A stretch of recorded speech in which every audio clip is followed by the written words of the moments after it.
Archaeologists discovered the oldest portrait of a man and a woman to whom this statue belongs. Also, in this video, you will see new traces of ancient civilization and find out how the Venetian beads got to Alaska. About this and not only, see in this video. Hi friend, you're on the KirTop channel. Slave tag. A small slave sign engraved with the words 1853 was discovered in Charleston, South Carolina in 2021. The square copper tag served as a kind of permit, allowing the servant to work in the city and away from their owner, who paid from $10 to $35 per tag. It is known that Charleston was the only place in the United States where a work permit was issued, making the artifact a very rare find. The tag was found on the grounds of Charleston College, suggesting that the servant lost his permit while working on the building completed in 1785. Slave tags appeared in the USA in the 18th century and were used until 1865. Usually they were stamped with the date, occupation of the slave, and registration number. This was used as proof that the owner of the enslaved person had allowed him to work for someone else outside of the owner's estate. Queen Merneut. In 1900, Brighton William Flinders Petrie, while studying the ancient necropolis of el-Kab in Abydos, Egypt, discovered a rich tomb. The archaeologist was extremely delighted and encouraged. Based on the scale of the burial, he decided that he had found the last refugee of the previously unknown pharaoh. But after a while, it was necessary to admit that the tenant of this tomb was a woman named Merneut, who ruled Egypt around 2950 BC. I would very much like to tell you how beautiful she was, how she conquered other states, played novels, or built great structures, but I cannot, since practically nothing is known about Queen Merneut. But on the other hand, she claims to be the very first woman in world history to independently rule the state. In any case, her personality was extraordinary. Indeed, after the death of her husband, Pharaoh Jad, Merneut became regent with her tiny son, the future Pharaoh Den, and she performed duties for about 10 years. When Petrie dug up the tomb, no one knew about the existence of the goddess Nate. Therefore, he mistook Merneut for the pharaoh, a man with a strange name. In those early days, Nate was considered the patroness of princesses and queens. It was in honor of the goddess that the name Merneut was given. It meant Nate's darling. Nothing is known about Merneut's parents, but it is possible that according to the tradition of the Egyptian royal dynasties, she was a sister or at least a cousin of her own husband. Marriages were contracted within the family, so that power did not pass to another family.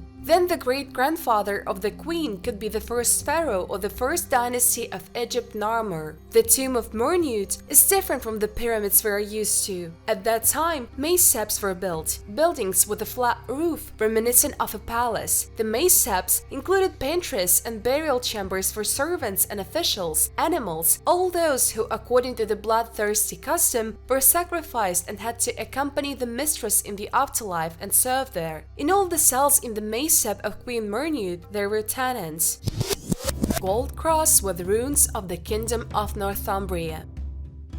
Near the town of Berwick, on the banks of the Tweed River, a 1,000-year-old relic was discovered by amateur archaeologists. This relic was a pectoral cross made of pure gold, but the most interesting thing is that there were runic signs on its entire surface. Having deciphered only a part of the runic signs, scientists were able to identify one name that they had not previously encountered. It is known from history that more than 1,000 years ago, the territory where the cross was found was part of the Kingdom of Northumbria. But this is not all, as scientists suggest that the religious center of the kingdom itself was also located here. Amateur archaeologists took the find for examination. The discovered ancient objects are not immediately recognized as values. At first, the discovered object must be properly studied, and only after that, scientists can recognize its archaeological value. And it so happens that it takes years. It took about a year to confirm the archaeological value of the Golden Cross. The find literally put the scientists at a standstill, since they believed that it was made of an alloy, but it turned out that it was made of pure gold. Scientists have dated it to the 8th-9th centuries AD.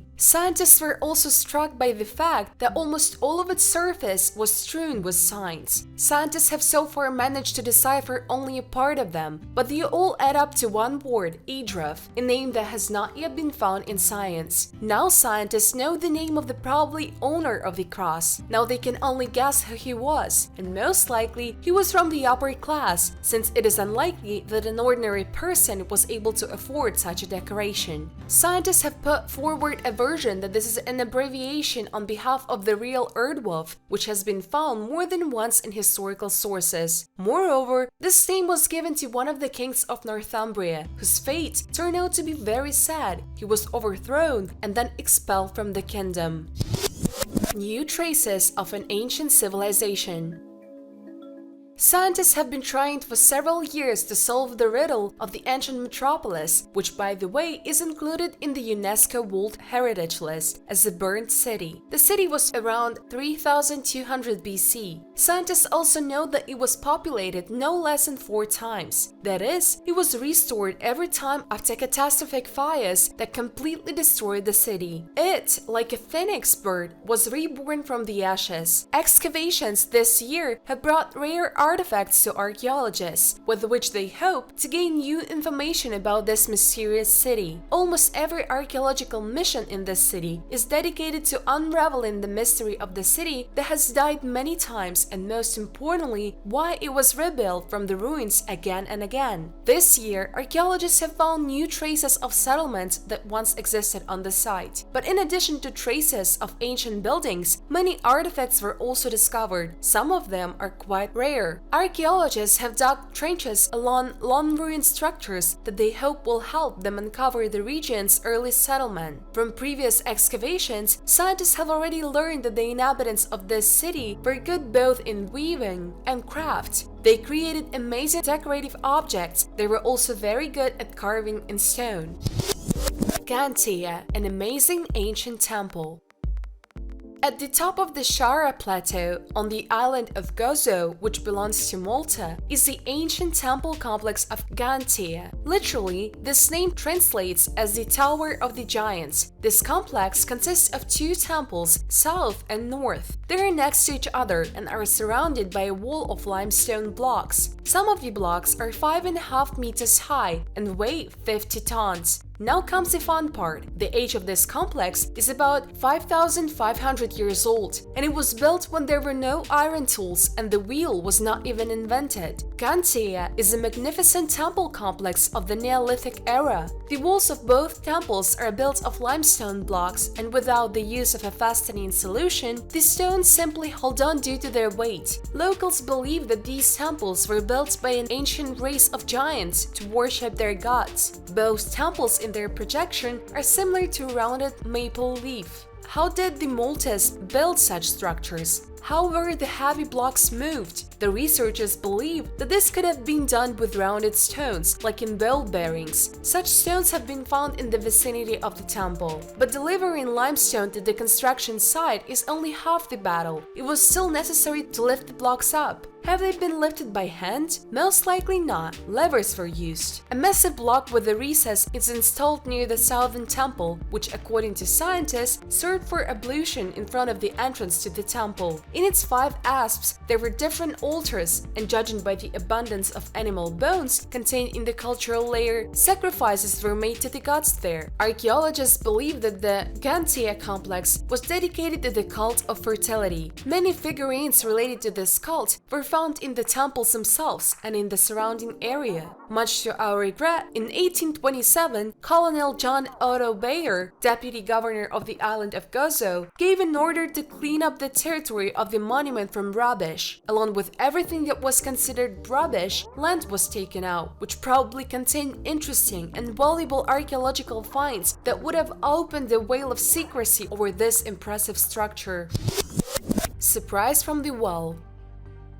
It is one of the rarest and most unique gemstones in the world. Sri Lanka is one of the leading suppliers of gemstones to the world market. In 2020 alone, the island nation earned $500 million from the export of valuable minerals. Here, for example, are the world's oldest sapphire mines, which replenished the treasury of King Solomon. And 2021 was marked for Sri Lanka by several loud and especially valuable finds at once, one of which was found in a well in the Ratnapura region. It was in the summer of 2020. Workers were digging a well in the courtyard of a local jeweler when they stumbled upon a huge stone. The jeweler, glancing at the find with an experienced eye, immediately ordered to pull it out of the well in order to examine it more closely. One moment, the weight of the pebble was 510 kilograms. After careful examination, it turned out that the find was a huge sapphire nugget, which the jeweler immediately reported to the authorities. It took almost a year to clear the stone from dirt and impurities and send it for examination. And only after that, in July 2021, the find was revealed to the world and all the leading media spoke about it. The total weight of the stone is 2.5 million carats. Of course, such a giant could not remain nameless, and therefore it was named Serendipity.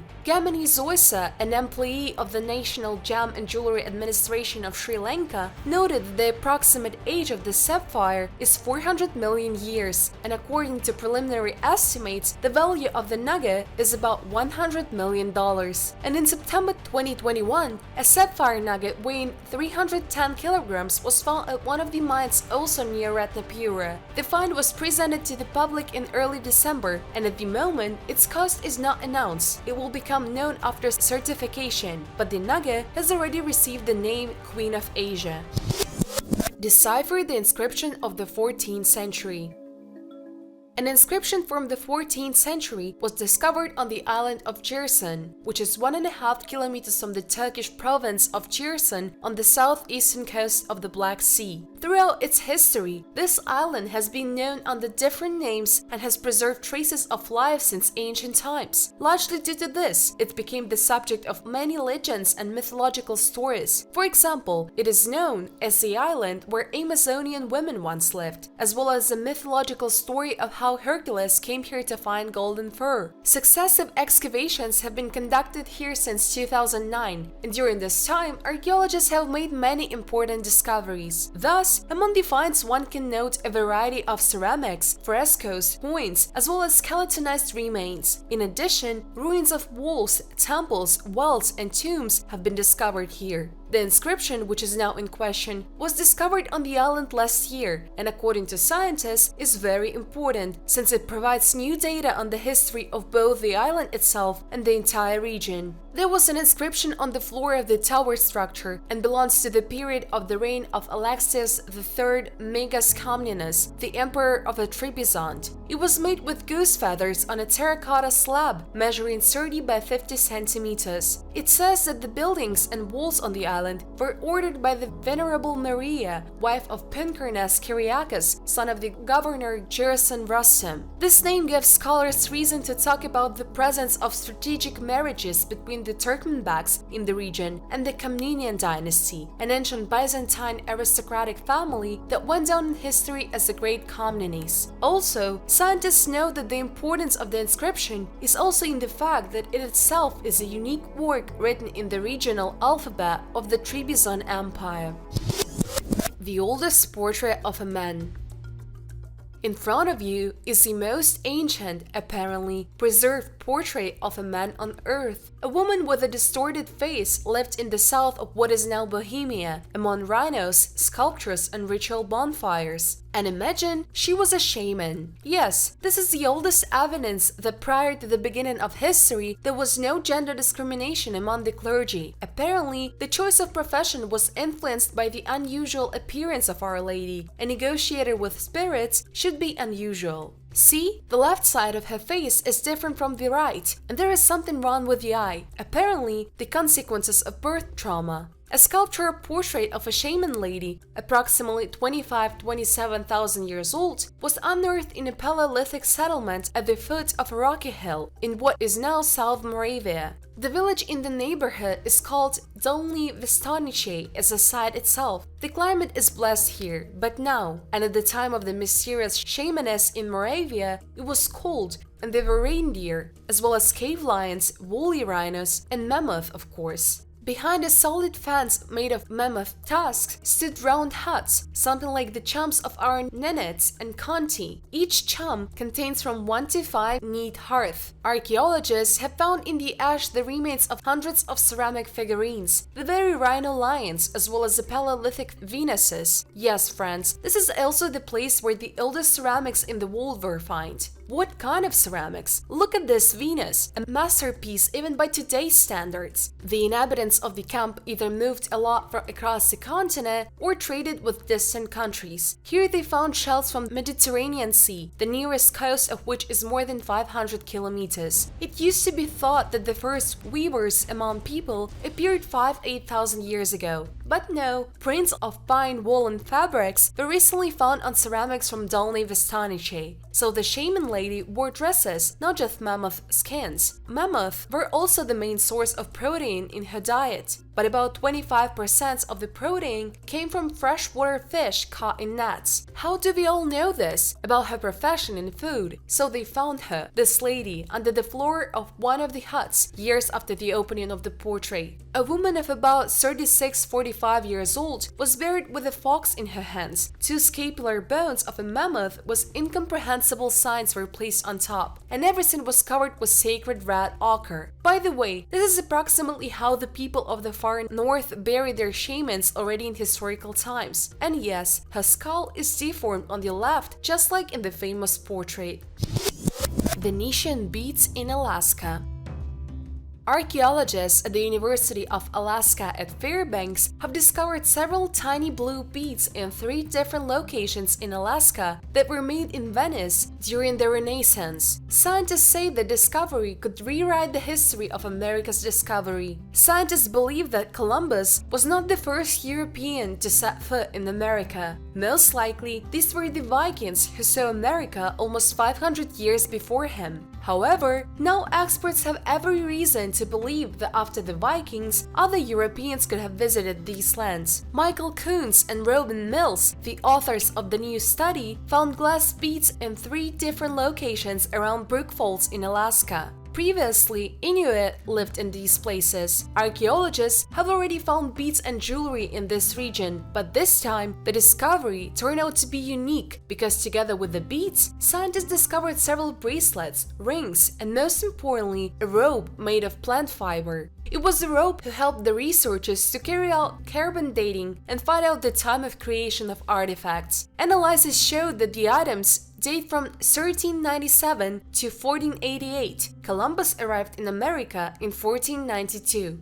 This time range was also confirmed by the analysis of coal that was found near the finds. The researchers know that these beads are most likely the earliest known European goods in America. Perhaps the indigenous people of America were in contact with people who either visited Italy themselves or traded items from this country, buying them from the others. Since Venice was the European center for glass production in the 1400s, many traders sent items from the area along the Silk Road that connected Europe and Asia. Probably this way the beads could get to the far east of Russia and from there to Alaska. Share this video with your friends and subscribe to the channel. Leave your kind comments which I will definitely answer. Thanks for your views. Bye everyone!